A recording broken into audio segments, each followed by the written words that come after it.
August 9ಕ್ಕೆ Bima cinema release ಆಗ್ತಾ ಇದೆ.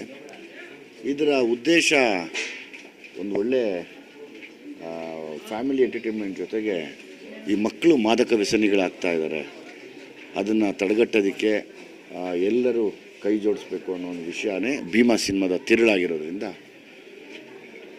ಇಲ್ಲಿ ಈ ಪವಿತ್ರವಾದ ಕ್ಷೇತ್ರ ಯಾವತ್ತಿದ್ರೂ ವಿದ್ಯಾಭ್ಯಾಸಕ್ಕೆ ಮತ್ತು ಅವರು ಮುಂದುವರಿಯೋದಕ್ಕೆ ಇವತ್ತು ಯಾರು ದೊಡ್ಡ ದೊಡ್ಡ ಆಫೀಸರ್ಗಳಾಗಿದ್ದಾರೆ ಎಲ್ಲರೂ ಇಲ್ಲಿಂದ ಹೋಗಿರೋರೆ.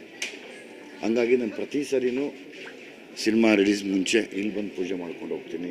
ದೊಡ್ಡವರಿದ್ದಾಗ ಕೂಡ ಬರ್ತಿದ್ದೆ.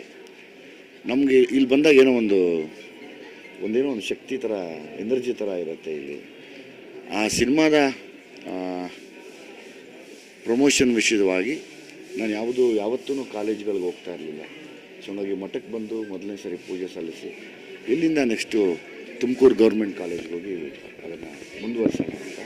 ಆಗಸ್ಟ್ 9ಕ್ಕೆ ರಿಲೀಸ್ ಆಗ್ತಾ ಇರೋದ್ರಿಂದ ಇವತ್ತು ಬೆಂಗಳೂರಿಗೆ ಉಟ್ಕೊಂಡಿರುವಂಥ ಒಂದು ಹೊಸ ಮಾದಕ ವ್ಯಸನದ ಅಂಶ ಅಂತ ಹೇಳ್ಬೋದು, ಆ ಒಂದು ಪದಾರ್ಥ ಅದು ಈಗಾಗಲೇ ಎಲ್ಲ ತಾಲೂಕುಗಳ ಬಾಗಿಲುಗಳು ತಟ್ಟಿ ಒಳಗೆ ಬರ್ತಾ ಇದೆ.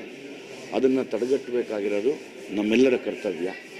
ಯಾಕಂದರೆ ಮಕ್ಕಳ ಭವಿಷ್ಯದ ರೂಪವಾಗಿ. ಹಂಗಾಗಿ ಅದೇ ಬುದ್ಧಿಯವ್ರಿಗೂ ಕೇಳಿಕೊಂಡೆ, ಅವರು ನಮ್ಮ ಸಪೋರ್ಟ್ ಇದೆ. ಅದ್ರ ನಡುವೆ ಎಲ್ಲ ಕಡೆ ಜಾಸ್ತಿ ಆಗಿಬಿಟ್ಟಿದೆ, ಇದು ಒಳ್ಳೆಯ ಉದ್ದೇಶ ಇಟ್ಕೊಂಡು ಮಾಡಿದ್ದಾರೆ ಅಂತ ಕೂಡ ಅವರು ಹೇಳಿದರು.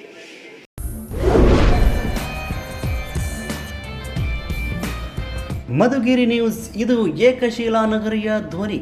ಲೋಕಲ್ ಸುದ್ದಿಗಳು ಲೋಕಕ್ಕೆ